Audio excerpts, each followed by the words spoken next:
then you integrate. Just follow these steps and you will do great. First you separate and then you integrate. Just follow these steps and you will do great. First you separate and then you integrate. Just follow these steps and you will do great. Tis the season to be serving. When I was solving equations, I was feeling amazing. Greetings. Today's topic is Riemann sums. So today we're looking at the conceptual foundation of Riemann sums. If you're interested in just seeing some Riemann sum problems worked out, there's a separate video for that. We'll put the link in the description box. But this particular video is going to go over the conceptual foundations of Riemann sums. And it's very important, if you want to get better at doing Riemann sum problems, we believe it's very important to have a good understanding of the conceptual foundation of the Riemann sum. So that's what we're going to get into. And so like most issues in math, these concepts started with a problem. And a Riemann sum addresses the problem of approximating area of an irregular shape. So by irregular shape, I mean something that's not a simple geometric shape like a circle or a square or a rectangle or a trapezoid, things where there are known formulas to easily find that error. We're talking about something that was shaped somewhat irregularly. And for this particular concept, I'm going to define the letter A, and A is going to represent the area, and precisely we're talking about something called area under the curve. And so I want to specify more particular what I mean by area under the curve. And I'm going to define A as the area under a function f of x to the x-axis on a particular closed interval a to b. So we're talking about the area underneath some function all the way to the x-axis on a particular interval from a to b. All right. And for this illustration, we're going to use the function where f of x is 10 minus x squared. It's a function I like to use because it's a function where everybody understands what it looks like graphically, and it's a function whose area on the particular interval we're going to look at it is a nice little area. I mean, the area is an integer, so it's a nice little area to look at. So let me illustrate graphically what we're trying to do. So I have here the graph of 10 minus x squared. So this graph in red is the graph of f of x equals 10 minus x squared. And what I'm trying to do is I'm trying to find the area underneath this graph to the x-axis from 0 to 3. So I'm trying to find that area you see in green. That's what I'm trying to do. And as you can see, this is an irregularly shaped figure. So to find the area is a little bit difficult. So the Riemann sum is a way of trying to estimate or approximate this area. It's not going to give us the exact area, but there's methods within the Riemann sum where we can get closer and closer to the exact area. And what a Riemann sum attempts to do is to break this down into shapes where we know how to find the area of. So, and it's various shapes, circles, triangles, trapezoids, etc. The basis of the Riemann sum is to break this down into rectangles. And for this example, we're going to be using rectangles of equal width. They don't have to be of equal width. But for this example, we're going to look at rectangles of equal width. So our particular problem, we're going to approximate the area under this curve using 3 rectangles or subintervals, and I'll explain why we call those subintervals. And we can use it. We can use these rectangles a couple of different ways. So again, these are going to be rectangles of equal width. And our interval here is from 0 to 3. So our interval is from 0 to 3, and we're using rectangles of equal width. So what do you think will be the width of each rectangle? And hopefully you would say 1. You have a distance of 3, and you have 3 rectangles. So each rectangle would have a width of 1. And we're going to use the letter N to denote the number of rectangles or the number of subintervals. So in this case, n would be 3. And again, our interval we're finding the area is from 0 to 3. So when we talk about A to B, in this case, A is 0 and B is 3. Now, just to ask the question, let's say the distance for the particular curve was, say, 100. And say we were using 25 rectangles or subintervals. What would be the width of each rectangle? And hopefully you said 4. And that's, of course, 100 divided by 25. So in general, the length of each rectangle, the width of each rectangle, which we call delta x, is basically the length of the interval, the whole interval, divided by the number of rectangles or number of subintervals. And so the length of the interval is simply b minus a. If the interval is going from a to b, then its length is b minus a. So our formula for delta x is b minus a over n. That's very important to remember. So in this particular case, our delta x, which again is b minus a over n. Now remember, in this problem, n is 3 and a is 0 and b is 3. So our delta x for this particular problem is 3 minus 0 over 3, or 3 over 3, or 1. So the width of each rectangle for this problem is going to be 1. So basically what you have, if I can just sketch the graph real quick. So let's say this is 10 up here, and this is a 3 over here. And so let's say 1, 2. And so this is the graph of the function. Again, it's going to hit the x-axis. Just slightly more than 3, because the x-intercept will be the square root of 10, which is a little more than 3. And of course, the y-intercept is 10. So we have 0 here, 1 here, 2 there, and 3 there. And so you can see here are 3 subintervals: 0 to 1, 1 to 2, 2 to 3. That's why they're called subintervals, because they're subintervals of the bigger overall interval, which of course is 0 to 3. Now, there are 2 prominent Riemann sums, but there's 3 Riemann sums, and you have a left Riemann sum, a right Riemann sum, and a midpoint Riemann sum. And they're given those names based upon what part of the rectangle hits the graph of the function. So again, this is the graph of the function f of x, which is 10 minus x squared. So that's the graph of f of x there. And so these rectangles, to get an accurate area, they have to hit the graph. So for instance, if I look at this first subinterval, 0 to 1, I can choose to have the right end of this rectangle hit the graph, or I could have chose to have the left endpoint, which is 0, hit the graph. And so I want to kind of give you a look of how that looks. So here is an example. Again, this is the same graph. This is a function 10 minus x squared. And here I have my 3 rectangles. And here you see the right end of the rectangle is hitting the graph. There you can see the right end of the rectangle is hitting the graph. There you can see the right end of the rectangle is hitting the graph. And if you can see here, you can see these rectangles don't fill up all of this area under the curve. So that's going to make this estimate of the area be what we call an underestimate.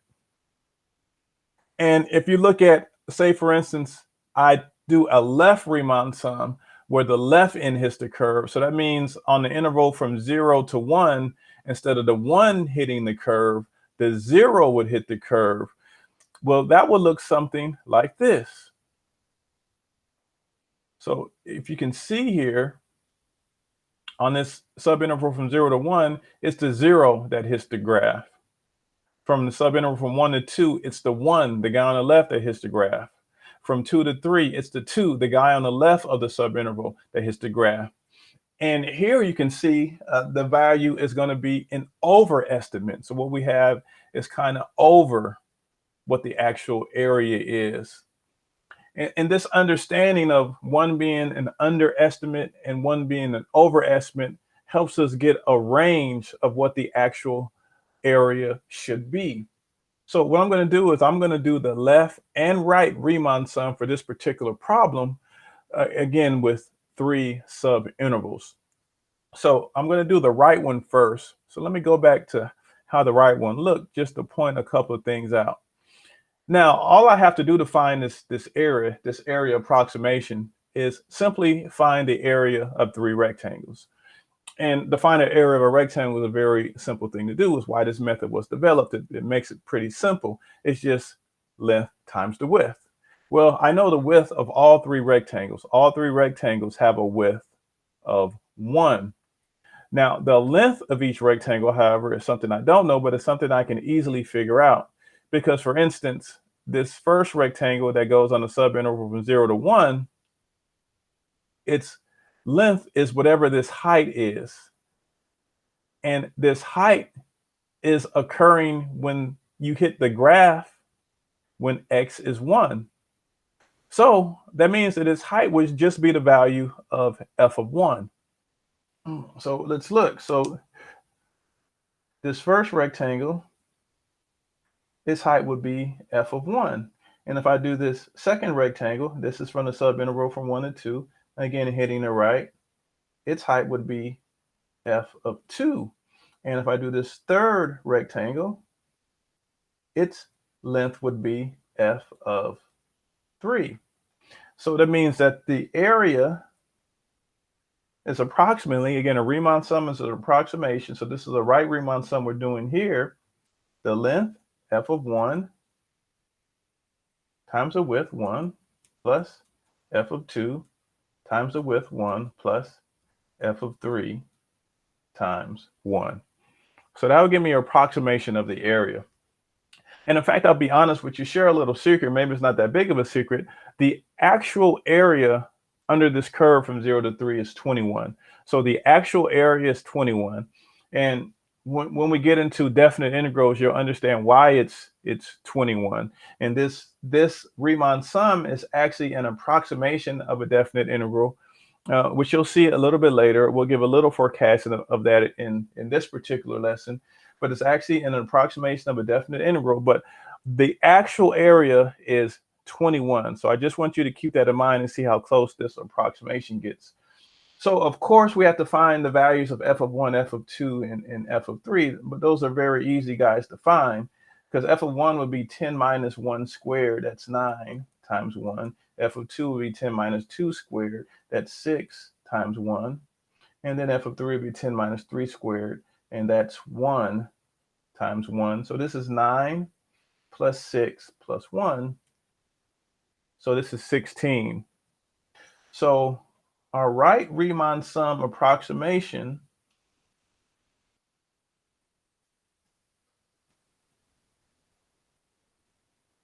with 3 subintervals, of course, is 16. Now let's take a look at the left Riemann sum with 3 subintervals. Again, we've already let the cat out of the bag that the actual area is 21, and we've already showed that the left Riemann sum in this case is going to be an overestimate. So we're anticipating getting a number that's greater than 21. Now, I just want to point out that a right Riemann sum is not always an underestimate, and a left Riemann sum isn't always an overestimate. There are conditions that make those scenarios play out, which, if time permits, we'll talk about towards the end. But for now, it's not that relevant to get into that particular issue.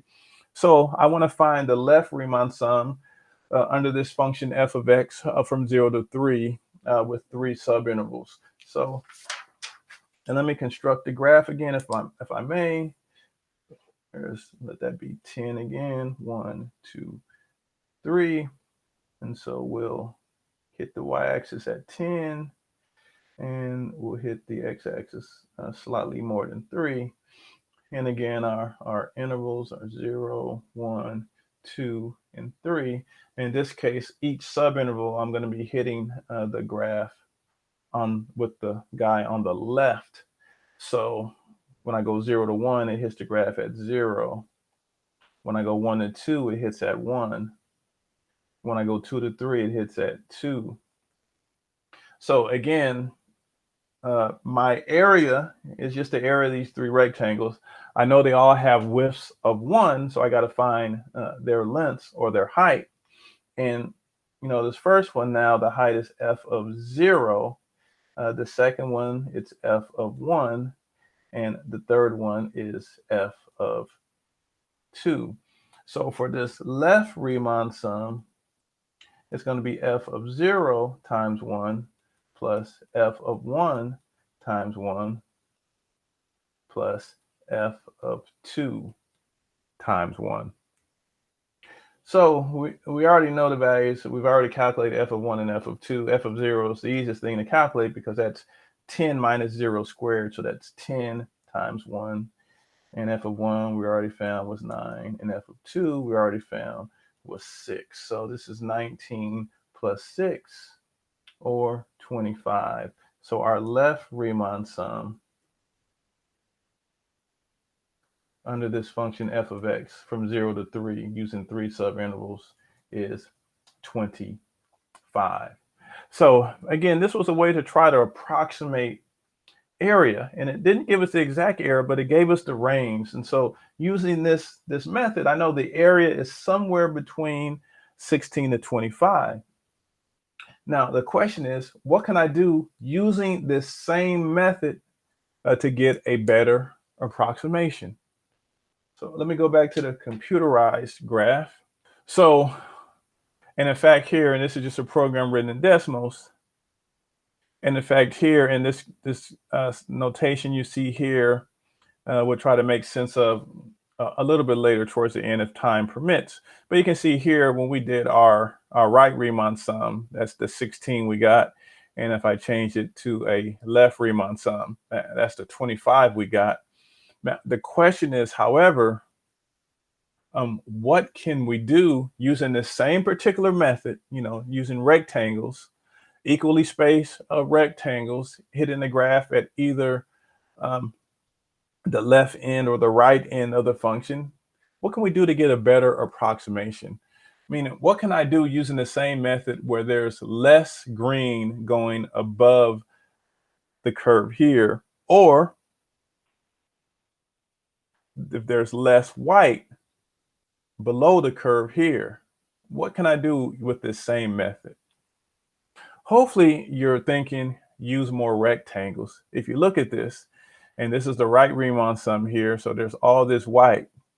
The more rectangles I use, the less white there is. And again, this program is only going to allow me to go to 100 rectangles. So I'm going to go to 100, but look at 100. There's just a little bit of white left. And if you look at the area, again, we know the area is 21 on the dot. So it's not quite 21, but it's very close. And also, if you go back and if you look at the left Riemann sum, again, the more rectangles I use, the less green there is above. And again, I'll take it all the way to 100 again. And again, there's just a little bit of green above the curve. And there we get 21.13. And so the question you may want to ask the question is, well, how many rectangles will we need to get the actual area? And I'm gonna let you think about that. And I'm gonna answer that question at the end, but I want to do another Riemann sum. So I want to show you, just do another example. So I'm going to do the same problem, the same function, but instead of 3 subintervals, I'm going to use 6 subintervals. And I'll do it just for, I think I'll do this one just for a right Riemann sum. So this video is not too long. So we'll do this just for a right Riemann sum. So again, I want to state the function f of x, which is 10 minus x squared. And I want to find a. And again, I've defined a as the area under f of x from 0 to 3. Even though I define a as the area under the function f of x from a to b. So I want to find a on the interval 0 to 3. using 6 subintervals.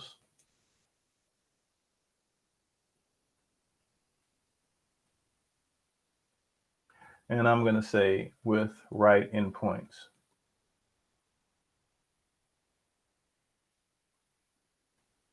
So I'm just going to do a right Riemann sum for these 6 subintervals. So when we do these problems, first thing, the value that's important first is delta x. And again, delta x is the width of each rectangle. So delta x, again, is b minus a over n. And again, our b is 3, our a is 0. In this case, n is 6. So it's going to be 3 over 6, or 1/2. Now, technically, how you get the numbers of your subintervals, when they were just 1, they were pretty easy, 0, 1, 2, 3. But, when the number's a little more complicated, maybe it's not so easy. But really what you do is you start with A. And so I'm just going to mark my subintervals. And I'm going to do this one really without even graphing the problem. And I'll explain why. You start with A, and you just keep adding delta x until you get to B. So I start with 0, then I get 1/2, then I get 1, then I get 3/2, then I get 2, and then I get 5/2, and then finally I get 3. So to find the numbers of your subinterval, you start with A and you just keep adding delta x like an arithmetic sequence until you get to B. Okay, so we have these subintervals, and again, we have 6 subintervals. You see 7 numbers, but there's precisely 6 subintervals. And so the first subinterval, of course, is going from 0 to 1/2, and the second, 1/2 to 1, and the third, 1 to 3 over 2, and the fourth, 3 over 2 to 2, and the fifth, 2 to 5 over 2, and the sixth, 5 over 2 to 3. So those are the subintervals. Now, when we say right endpoints for this problem, for each subinterval, so when I look at 0 and 1 to 2, the value that's going to hit the function is going to be the number that's to the right. From 0 to 1 over 2, that would be 1 over 2. And then when I go to the next subinterval, from 0 to 1, that would be 1. And then.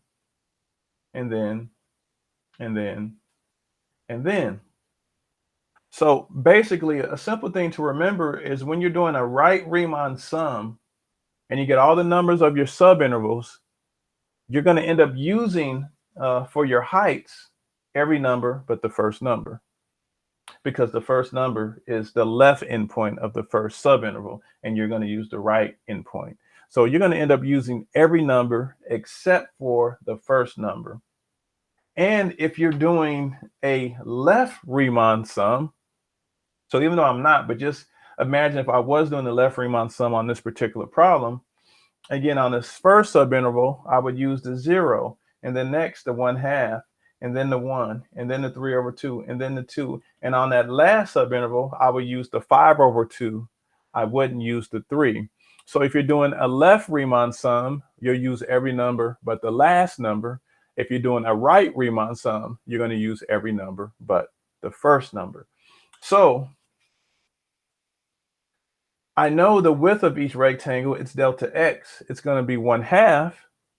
And the height or the length of each rectangle is the function evaluated at these 6 points here. So this area then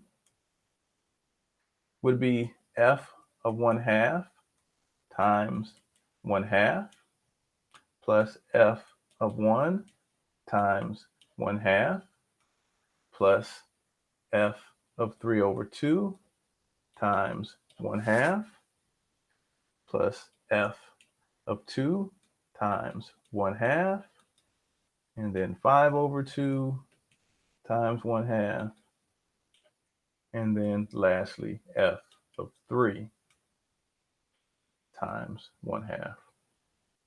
So this is what we have to approximate. So it's a little bit of arithmetic, yes. And so we already know the values of f of 1 and f of 2 and f of 3. And so we need to figure out the values of f of 1/2 and f of 3 over 2 and f of 5 over 2. So let me quickly calculate those, and I'll put them underneath, and we'll do some arithmetic tricks to get our values. So f of 1/2 is 10 minus 1/2 squared. So let me say that. So 1/2 squared is 1/4. Think of 10 as 40/4. So that's 40/4 minus 1/4. That's 39/4.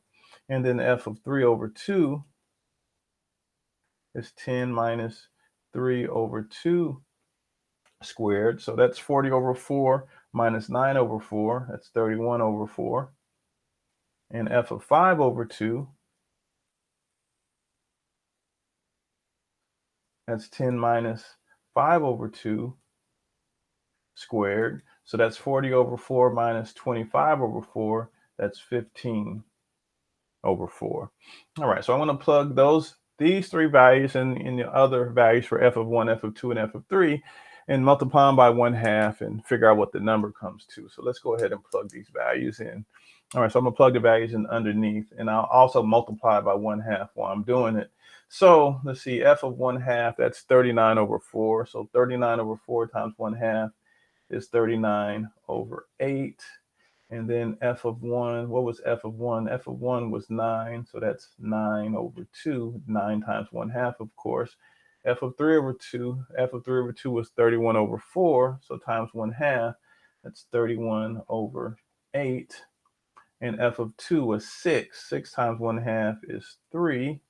And f of 5/2 is 15/4 times 1/2 is 15/8. And then f of 3 was 1. 1 times 1/2 is 1/2. All right, so let's just add these numbers up. I think it would be advantageous to add all the numbers that have denominators of 8 together first. So that would be these three. So you have 39/8 plus 31/8. Right there, that's 70/8 plus 15/8. So that's 85/8. Okay, that takes care of those. Next, it would be cool to add together the numbers that have a denominator of 2. That's 9/2 and 1/2. So 9/2 plus 1/2, that's 10/2. That's 5. And then you also have this 3. So 5 plus 3 is 8. So our area is going to be approximately 85/8 plus 8. And so that's going to be 85/8 plus 64/8.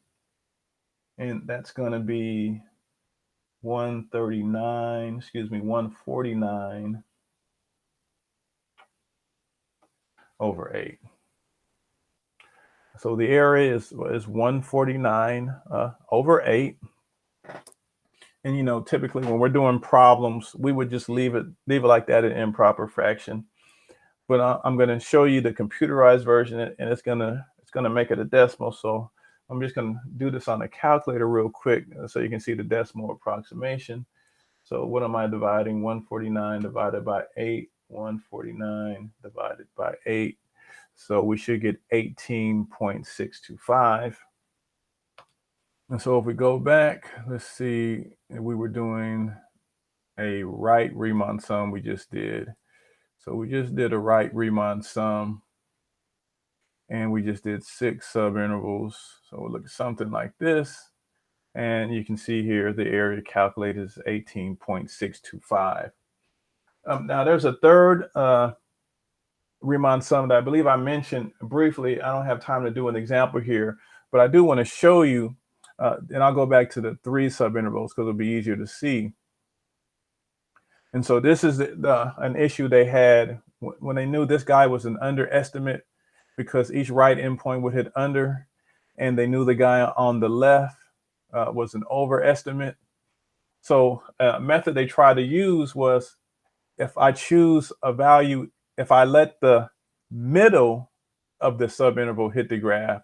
So for instance, if I'm doing the interval from 0 to 1, I'm gonna hit the graph at 1/2. And what happens is part would be over and part would be under in the hope that it would balance out. And this was a better approximation, and that's called a midpoint Riemann sum. And so I just want to show that midpoint Riemann sum. It looks like that. So you see you're sitting at 1/2, and this one is sitting at 3/2, and this one is sitting at 5/2. But you can see at each subinterval, some is over the curve, some is under the curve. Over, under. So it kind of balances out. And if you look at it with just 3 subintervals, it's 21.25. It's extremely close to the real area with only using 3 subintervals. So, I mean, just look at if I did 6, it's extremely close. So for certain situations, the midpoint Riemann sum is a superior approximation to the left and the right Riemann sum. And before we close, I just want to mention what we have to do to get the actual complete area. It was mentioned before, the question was asked, how many rectangles would we need? So even with the midpoint Riemann sum, if I use 100 rectangles, I'm very close to 21, but I'm still not right at 21. So the question is, how many rectangles would I need to use in order to get the actual area? And the answer is infinity. And if you're curious how I can use an infinite number of rectangles in a situation like this, tune into the video on definite integrals and we'll explain it. Until then, we'll see you next time. Specialized in science and math, original black men, busting thoughts that pierce your mental, the fierce, ripping your section. Vocal toe to toe, impeccable, splitting your back, son. Simple as addition and subtraction, black thought, the infinite relax one.